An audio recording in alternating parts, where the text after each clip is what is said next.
వినరండి వినరండి మనుజులారా, వినరండి వినరండి మనుజులారా, పరమ పావనమైన కథను వినరండి వినరండి మనుజులారా.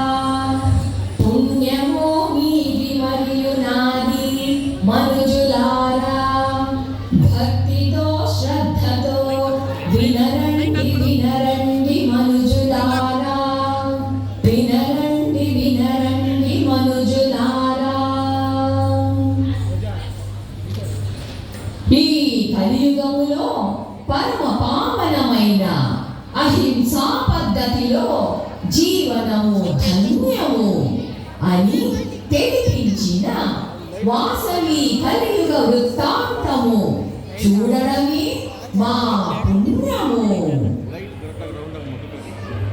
జయము జయము పార్వతీ పరమేశ్వర అమ్మలగన అమ్మ జగజ్జనని, జగములేలే తండ్రి నీకు నా సాష్టాంగ ప్రణామములు. ఆహా, లోకమాత అయిన పార్వతీదేవి మహిషాసురని సంహరించి అన్ని లోకాలకు శాంతి సంతోషము ఆనందములు కలిగించినచో మరి కంటకము మొదలైనది. పరమేశ్వరుని ఆజ్ఞమందు సతీదేవి భూలోకములో జన్మించడానికి సమయము ఆసన్నమైనది. భూలోకములందు గోదావరి తీరాన పెనుగొండ అని పట్టణములో సుఖము సంతోషము పశుపాలన వ్యాపార వ్యవహారములో సుభిక్షముగా జరుగుతా ఉన్నది. దీనికంతా కారణము ఆ పెనుగొండ రాజైన కుసుమ శ్రేష్ఠి. కానిచో పుణ్య దంపతులైన కుసుమాంబ మరియు కుసుమ శ్రేష్ఠికి సంతాన భాగ్యం లేక విషాదముతో రాజగురువైన భాస్కరాచార్యుల సమక్షములో పుత్రకామేష్టియాగము చేసినారు. దాని ఫలితాంశమునందు ప్రసన్నమైన పార్వతీ మాతను మొరపెట్టుకున్నారు. ఆ సమయానికి పార్వతీ మాత కరుణించి ఇలా చెప్పినది: మాతా పరమేశ్వరి, మీ భక్తి శ్రద్ధలకు వినయ విధేయతలకు సంతృప్తి చెందారు. నా అంశ రూపమైన పార్వతీదేవి దక్ష ప్రజాపతి శాప కారణంగా భూమిపై అవతరించనుంది. ఆ అర్ధనారీశ్వరికి తల్లిదండ్రులయ్యే భాగ్యం నీకు ప్రసాదిస్తున్నాను. మగ సంతానం వేదన విలపిస్తున్న నీకు ఆ కొరత దూరమవుతుంది. దుర్వాసన శాప కారణం చేత నందీశ్వరుడు మీకు పుత్రుడై జన్మిస్తాడు. అగ్నిదత్తమైన పాయసాన్ని స్వీకరించి జగతికే తల్లి అయిన ఆ జగన్మాతకు జననీ జనకులై లోక ప్రసిద్ధి పొందగలరు.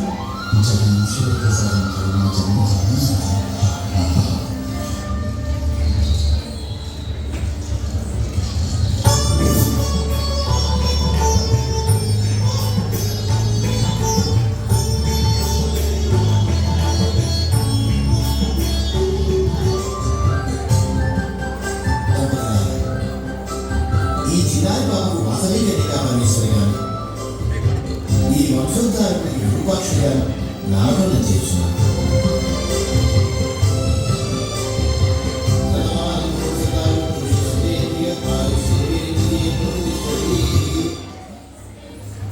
బహు సంతోషముగా వాసవి మరియు విరూపాక్షల ఆట పాటలతో లాలన పాలనతో రాజదంపతులకు మరియు ప్రజలకు ఎలలేని ఆనందము తెచ్చినవి, చూడముచ్చటగా కూడి ఉన్నవి. ఒక్కరోజు రాజదంపతులు వాసవిని పిలిచి, అమ్మా వాసవి, స్నేహితుల సంగడము నువ్వు ఆడడమే లేదు, ఎందుకు చిన్నారి అనగా,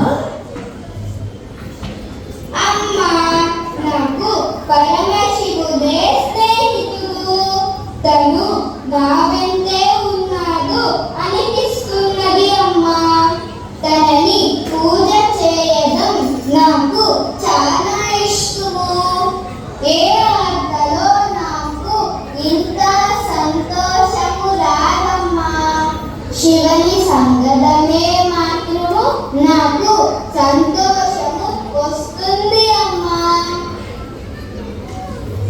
తిరిగి పెద్దలైన వాసవిని రాజమార్తాండ చక్రవర్తి విష్ణువర్ధనుడు కలిసి ఆశ్చర్యభరితంగా ఉత్సాహంగా మోహిత భరితుడై చూసినాడు.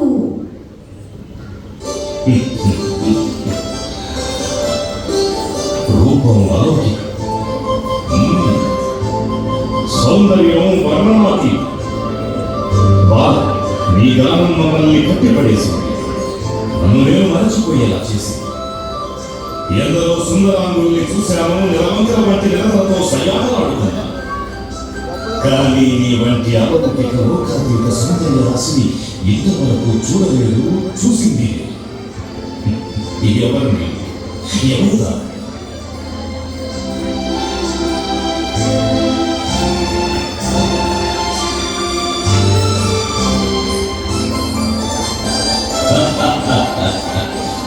ఓ భయమా లేక మమ్మల్ని కన్నా విస్మయమా?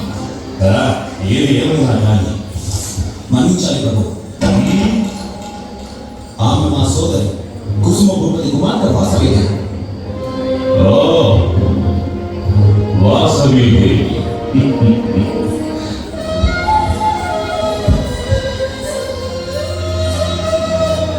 మదాంతమైన చక్రవర్తి విష్ణువర్ధనుడు వాసవిని పెళ్లి చేసుకోని తీర్తాను అని పట్టుపడ్డాడు. పరమశివుడే తనకి సఖుడు, భర్త అని భావించిన వాసవితో అమ్మ సుమాంబ బాధతో వాసవిని కలిసి తన నిర్ణయము ఏమి అనగా,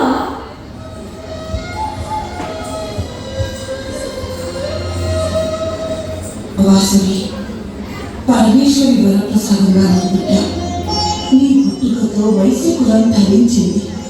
వైశ్యకులం కోసం ఎన్నో లీలలు చేశారు.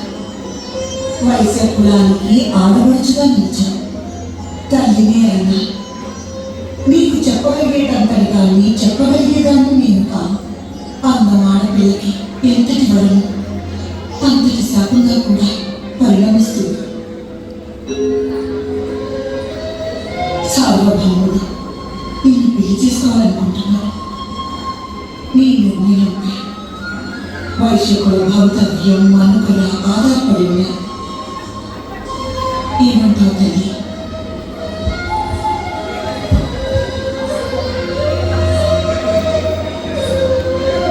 నా మాట నీటి మీద రాత కాదమ్మా.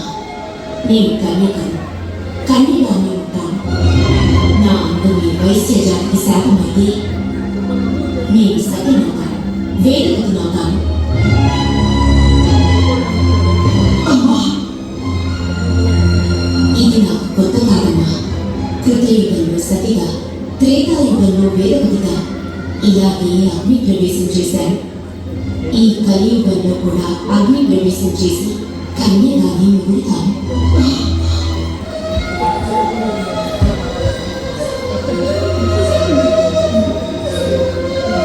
వాసవి నిర్ణయము విని రాజదంపతుల హృదయము బద్దలైనది.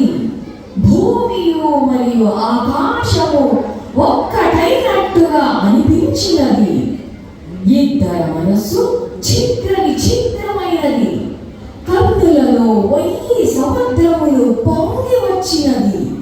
కానీ చూడు, పరమేశ్వరుల సంకల్పము మరియు అహింసా మార్గము ఇదే అని మాతా పితృలకు నచ్చి చెప్పి మాతా వాసవియు అగ్ని ప్రవేశము చేసే శుభ గడియలు వచ్చినది. గోత్రాల వారు గని వెంట కైలాసానికి వెళ్ళడానికి సంసిద్ధులై ఉన్నారు. హర మహాదేవ్,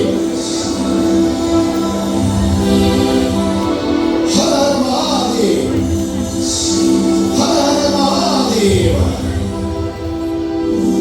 జై గణేశాయ.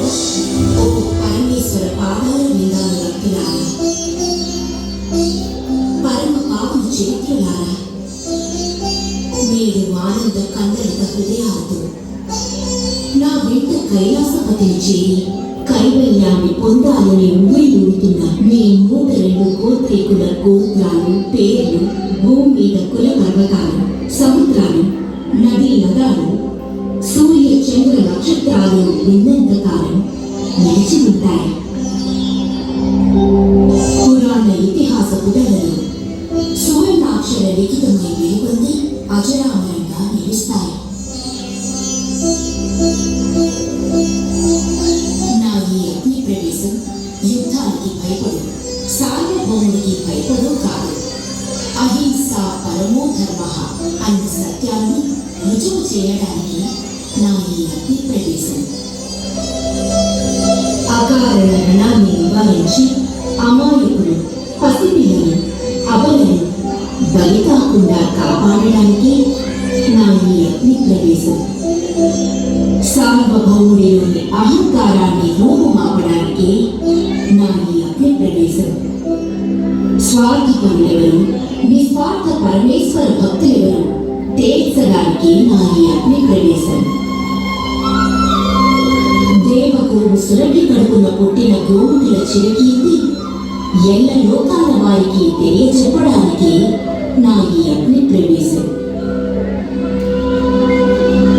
నేను ఈ పెనుకొండ పట్టణాన్ని కన్యకా పరమేశ్వరిగా వెలిసి గోమటుల కులదేవతగా నిలిచి తలచిన వారికి, కొలిచిన వారికి కొంగు బంగారమై నిలిచి ఉంటానని పరమేశ్వర పాదాల బిందాల సాక్షిగా మాటిస్తున్నాను. ఇది వేదం, ఇదే వేదం.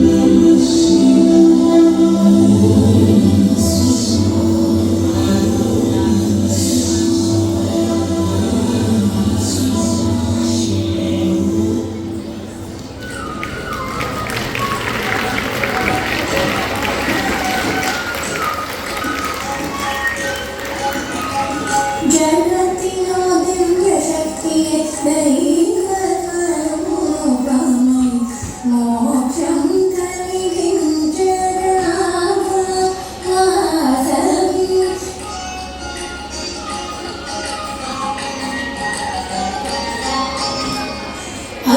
ప్రవేశంతో విశ్వరూపం చూపి ఆర్యవైశుల కులదేవి అయినావు పరమముఖి పరమేశ్వరి శుభవాణి కన్యకా పరమేశ్వరి పావతిమా పాదిమా శివశంకరి జగద